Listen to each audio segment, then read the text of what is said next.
Thank you very much for listening to this week's talk on the Sedra of Shoftim that we read the coming Shabbat. And as we proceed into the month of Elul, we are in the first week of the month of Elul. It seems particularly appropriate that we have a Sedra called Shoftim, which means judges, and it is taking us conceptually towards the judgment of Yom Hadin, of Rosh Hashanah, that we are approaching.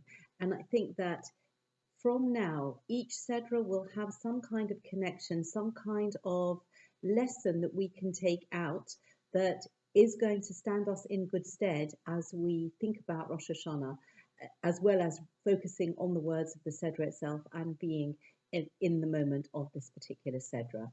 And for a change, instead of just stopping on the first word and not really moving on from there, I think that there is a very interesting posuk among all of the interesting pasukim that we find in this week's Sedra, very much connected to the themes of judgment and justice, unsurprisingly, and that is the pasuk Tzedek, Tzedek, Tirdof. And if we translate it, I'm going to actually look at the translation that is used here. Righteousness, righteousness shall you pursue, leman tichya, so that you will live. V'yorashta es haaretz asher Hashem Elokecha nosein loch, and you will, so that you will live and you will inherit the land that Hashem your God is giving to you. And interesting that it is translated as righteousness, and that is often the way we think of it. Tzaddik is a righteous person, and tzedakah is translated as charity, which sounds like a really goody-goody thing to do. But actually, I think that it is more taking us in the direction of doing what is right as opposed to righteous. The connotation of doing what is right is something that doesn't necessarily earn us a reward. It is doing the right thing, and it is not over and above. The question I want to ask, and use this posuk as a kind of springboard to get into the deeper meaning, is why does this word have to be repeated? Why wouldn't it be enough to say tzedek? What is the point of the repetition? And a number of possibilities exist to explain this. The first that occurred to me was that when we hear this word tzedek, tzedek, the concept of doing what is right, in the sense of the legal system, because the Sedra begins with talking about shoftim, about judges, and that is a legal system. And I think that with the twofold repetition of tzedek, we can think of the Beis Din Shel Mala, the heavenly court, and the Beis Din Shel Mata, the earthly court. So it's not that we have two contradictory systems of justice or two systems of justice that take us in different directions, but what we have is the perfect justice of Hashem. But down below, in this world, with human beings, we are not perfect. We have so many limitations, even with the best will in the world. Any judge is really going to have to decide a case on the basis of the evidence that he is presented with. And it will often be a case of who do you believe and who is the most compelling witness. And the person who perhaps persuades you most might not actually be telling the truth. And although there'll be other aspects of evidence that might come to either support what the witness is saying or the opposite, contradict what the witness is saying, the bottom line is that we don't know what's inside people's hearts and minds, and we have to rely on their account of things and our interpretation of that account. So when we hear this twofold repetition of the word tzedek, we understand that this system of human justice that the Torah is mandating is going to be with the possibility of mistake and with the possibility of flaw. And this is something that should not derail us. It should not dissuade us and make us say, actually, we're better off without a human system of justice. The Torah itself is telling us we need to set this up, but we need to be aware of its limitations. So I think that might be one aspect of understanding why we have to have two words for tzedek and allow us to accept that fallibility of human justice and the human system. So that would be the first possible explanation of why the word tzedek has to be repeated. The second explanation is that for example, in the English legal system, we have two principles of natural justice. The first is that you have to listen to both parties to a case. You cannot make up your mind after you only hear one side of the story. And the second is you are not allowed to be a judge in your own cause. And I think that we can also use that concept to understand that when we hear tzedek said twice, we can think of these two principles as well. They are, among other things, that are enshrined in the Torah as well. But they are fundamental aspects of a system of justice, of a broader system of justice. And again, this is this twofold use of the word tzedek that can lead us in that direction. Everything is for a reason. And especially when we have words in the Torah that we might think, but I've heard that before, that is when we have to really double down and think what extra information, what extra life lesson can I learn from this apparently, seemingly, to my limited understanding, be superfluous, because there is nothing superfluous in the Torah. So those are two possibilities of why we have the word tzedek repeated. Then the third word of this very compact phrase, tirdo, you will pursue. So you could ask, why do we have to pursue justice? What does it mean? If you're pursuing something, if you're chasing after something, it's clearly running away from you, because you don't have to pursue something that's standing or sitting still. So what is it about justice that is elusive? What is it about justice that is running away?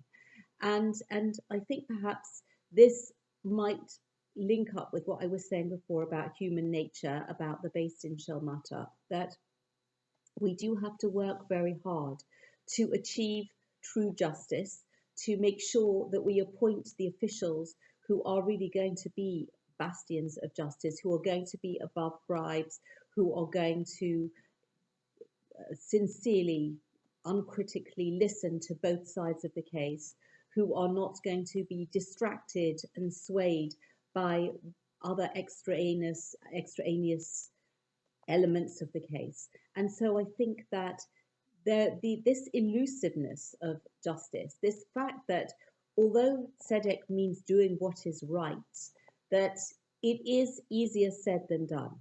And so in order to achieve it, we have to really chase it. We have to really put in that effort to make sure that it is going to happen as much as it is humanly possible, that we achieve this concept of justice. And so I think that if we have the broad picture of that particular phrase, tzedek, tzedek, tirdo, I would like to choose 3 paragraphs from this week's Sedra of Shoftim that will point out an element to the two first, an element of tzedek to correspond to the 2 words tzedek, and then the final one, tirdo, this concept of running after it, the how we have to make such extreme efforts in order to achieve this justice. And certainly with regards to the first 2 of the paragraphs that I will choose to represent the concepts of tzedek, I think that if everybody goes through the Sedra, they could very well choose 2 different ones, because there are so many different possibilities that would be examples of true justice, doing what is absolutely right. But I'm going to pick on 2 paragraphs, and this concept of 2 is coming up, because what these 2 paragraphs that I'm choosing have in common is that they both use the phrase that you shall not turn to the right or to the left. And this is a way of saying that you must keep exactly on that straight path. And that is the straight path of the Torah. The first paragraph deals with the situations where a person doesn't understand what the law is in a particular area. And he must go with this difficulty to the Kohen, to the Levi, to the Shofet, to the priest, to the Levite, to the judge, and he must find out what the instruction, what the teaching is in this regard. And then the Torah says, this is in chapter 17,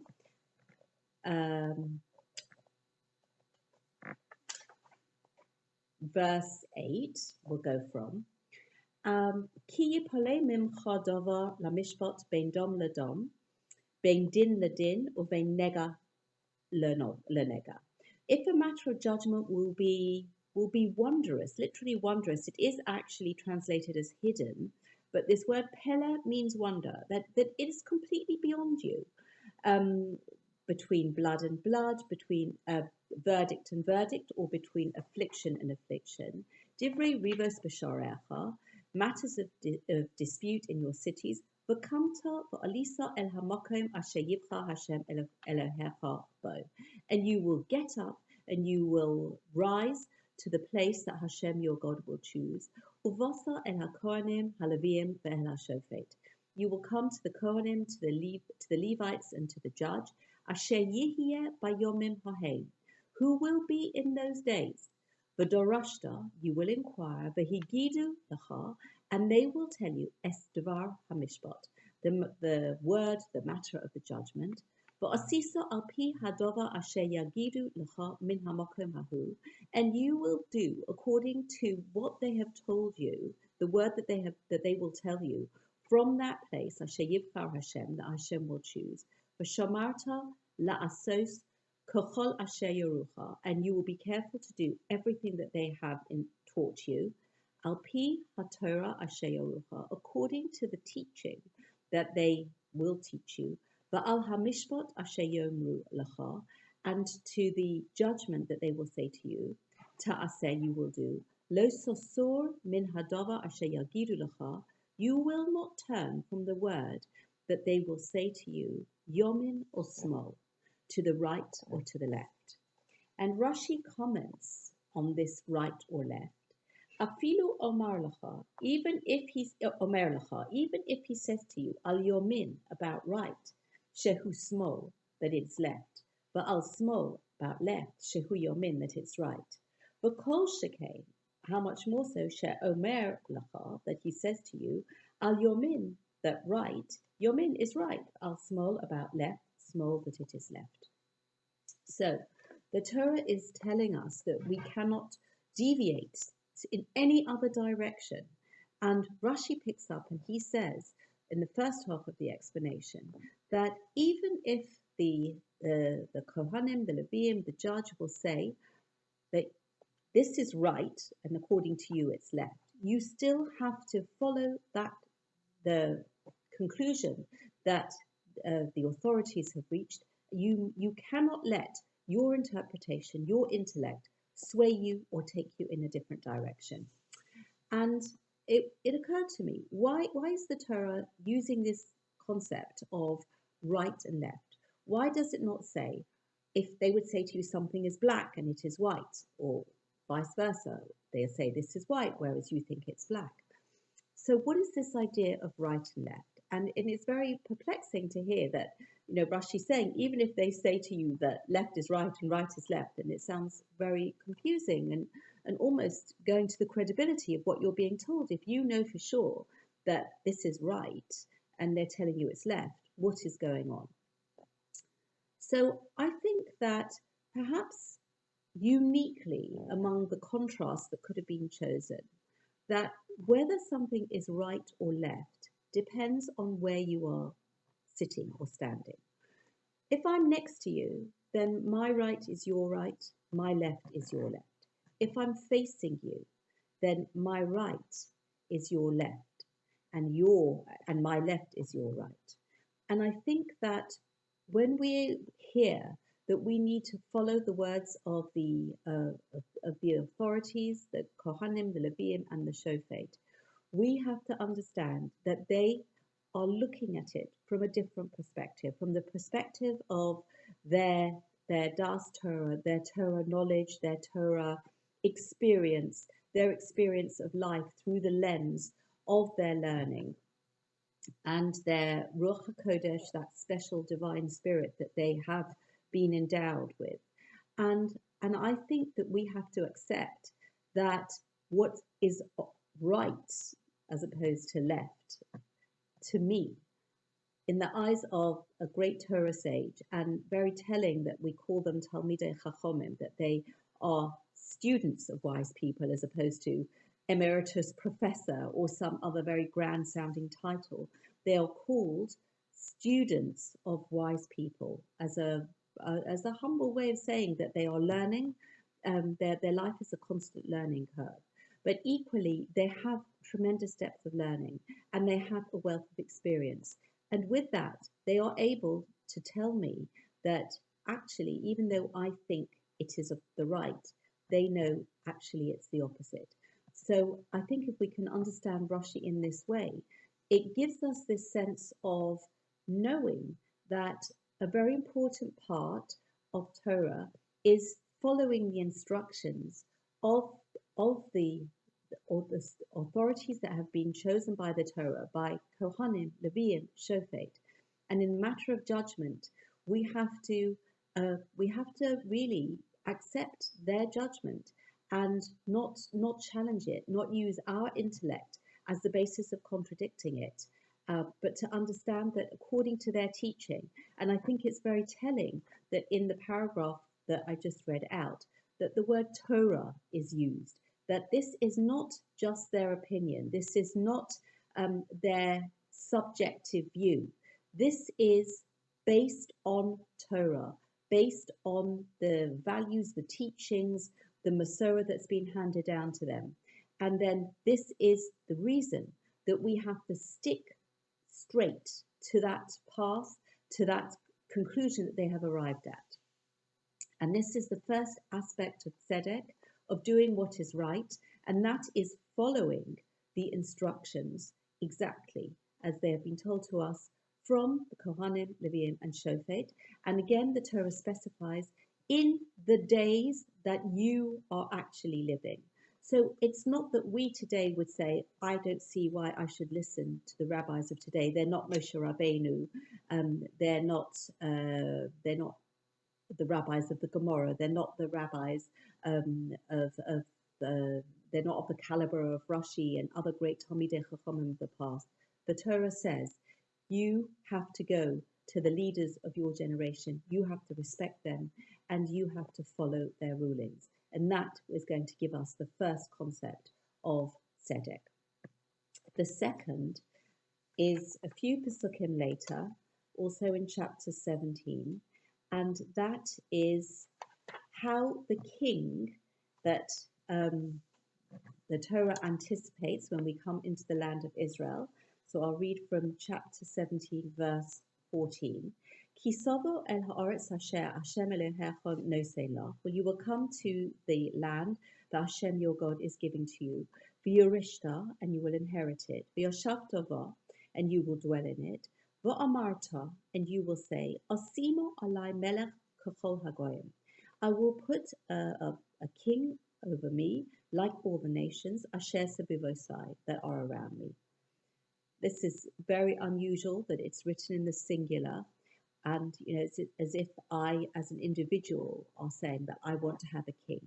And perhaps problematically, that the expression, like all the nations around me, the point of being the chosen people living in the promised land, is that we are accountable, we are held to a higher standard, and we have a responsibility. We are not going to be like the surrounding nations who serve idols and indulge in various behaviors that are completely against everything that the Torah is saying. So how this concept creeps in, kachol hagoyim, like all the nations, is worrying and is a fact that we are influenced by our surroundings. And this is something that, again, we have to work very hard to be steadfast and really keep to the values and the ways of the Torah and not do things to follow in the ways of those around us. So then the Torah carries on. Som tosim alecha melech asher yivcha Hashem Elokecha. You will surely put over yourself a king that Hashem your God will choose, him. Mikerev achecha tosim alecha melech. Among your brethren you will set a king over you. Lo sucha lo seis alecha ish nochri. You cannot place over yourself a foreign man, asher lo achichahu, who is not your brother. Rak lo yarbe lo susim velo yoshev es ha'am mitzrayma. He should not have too many horses, and he should not return the people to Egypt, leman harbo sus, in order to increase horses. Velo yarbe lo noshem. He should not have too many wives, velo yosor levovo, and his heart will not turn astray. V'chesef v'zahav lo yarbe lo ma'od, and he should not greatly increase silver and gold. And really, although the original request was for a king kachol hagoyim, if you really think of the sort of typical qualities, as it were, or what is on the CV of your average king from all the nations of the world, it would be many huge palaces, many horses, and certainly in certain parts of the world, many wives. And so in this case, the Torah has moved from this idea of a king like all the nations to a king that has a very completely different job description from all the nations. And he is severely limited in the concept of all of these kingly possessions and rights, as it were. And in addition to all of that, v'chosav lo es mishne haTorah hazos, and he shall write for himself 2 copies of this Torah, al sefer, in a scroll, milifnei haKohanim haLevim, before the Kohanim, before the Levim, v'hoiso imo, and it shall be with him, v'korovo kol yemei chayov, he has to read it every day of his life, all the days of his life, leman yilmad liyira es Hashem Elochav, in order that he should learn to fear God, his God, lishmar es kol divrei haTorah hazos, to keep to God all the words of this Torah, v'es hachokim ha'ela la'asosom, and these statutes, these decrees to perform them.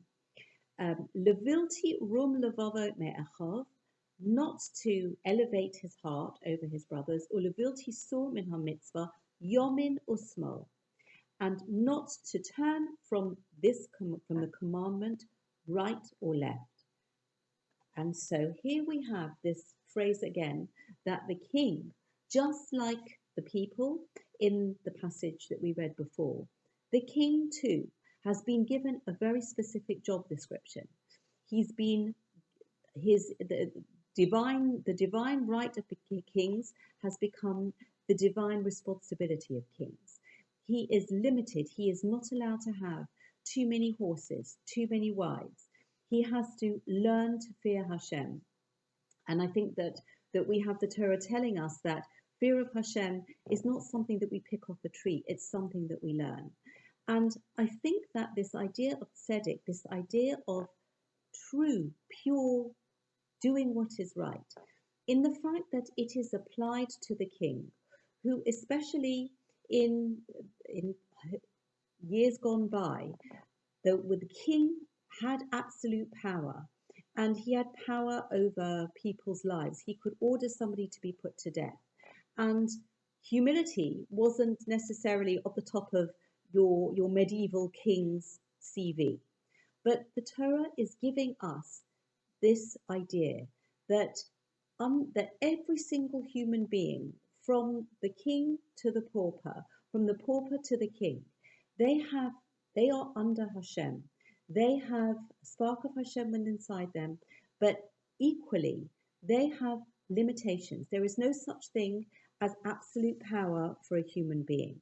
And this is a very unique lesson that the king has to over and above all of his subjects, he has to really internalize that.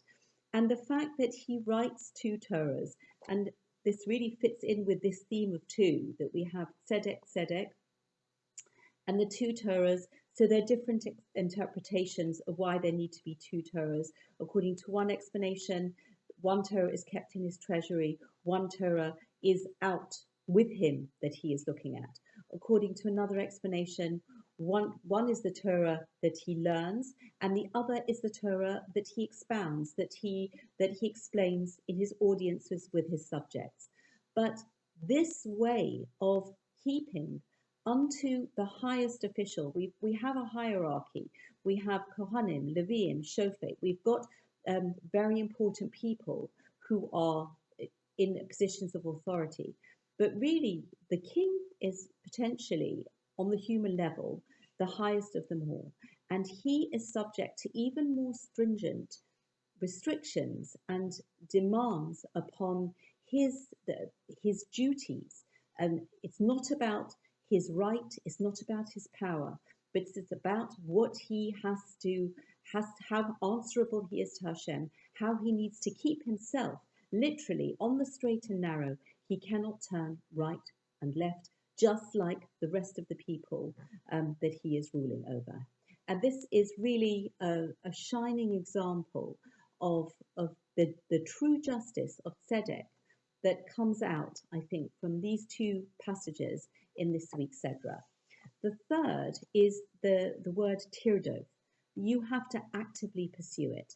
And I think if we look to the last passage of this week's Sedra that talks about the Egla Arufa, which literally means the calf with the broken, it was actually a broken back.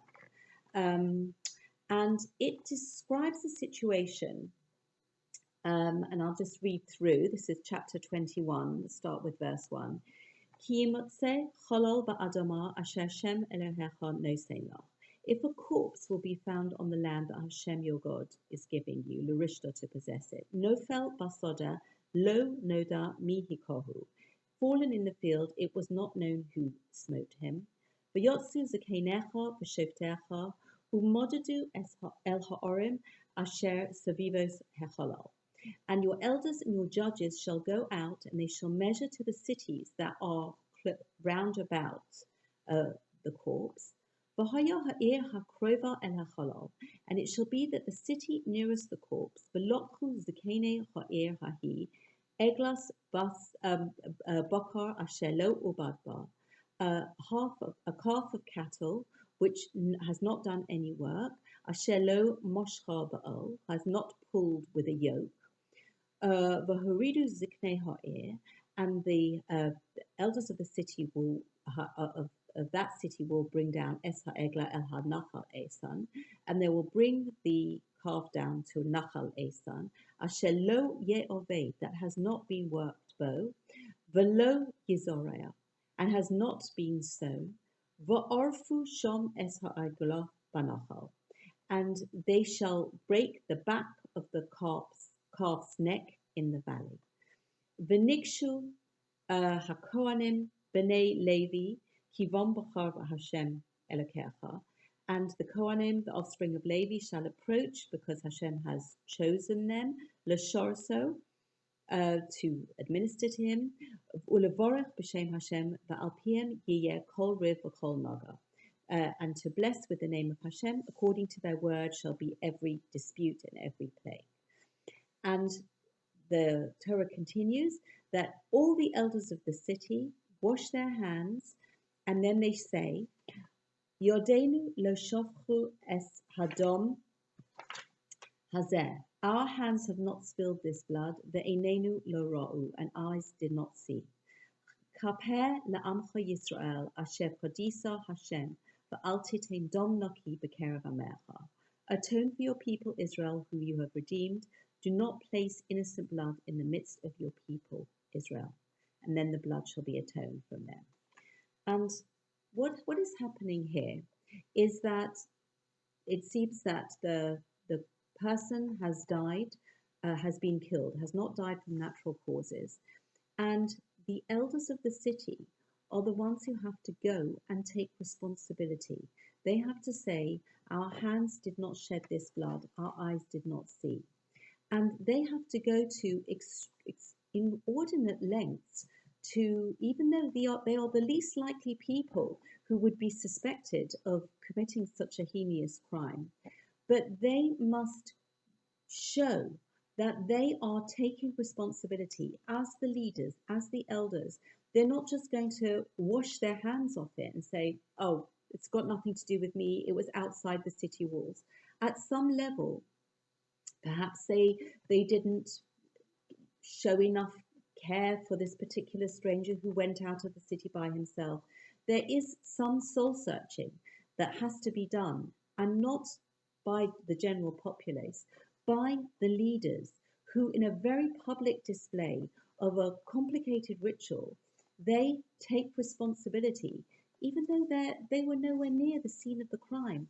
It really, technically, they were not guilty of this, yet they are not walking away from it. They are pursuing it in a very public and graphic way. And so in so doing, they are sending out a message to all of the people over whom they exert authority that nobody can wash their hands. We all have to face up when something like this happens to the responsibility that we might have had, to something that I could have done that could have prevented this particular and terrible outcome. And so I think that in this passage, this concluding passage of the Seder of Shoftim, we see this concept of chasing after. And I think that perhaps a message that we can also, as we round up these ideas of tzedek, tzedek, tirdof that we find in this week's Sedra, that we are preparing to come before Hashem in judgment. And then this idea of tirdof, you will run after. It is tzedek that we must run after. And as we prepare, we can think to ourselves, what am I running after? What am I pursuing? What am I really using my time and energy and focus for? And in this wonderful gift of Elul, the month of preparation, that we can make sure that what we are running after, what we are pursuing, is tzedek, tzedek. And then in this way, we are going to be ready to come before Hashem in a few weeks' time as we approach Rosh Hashanah. Thank you very much for listening and wishing you a good Shabbos.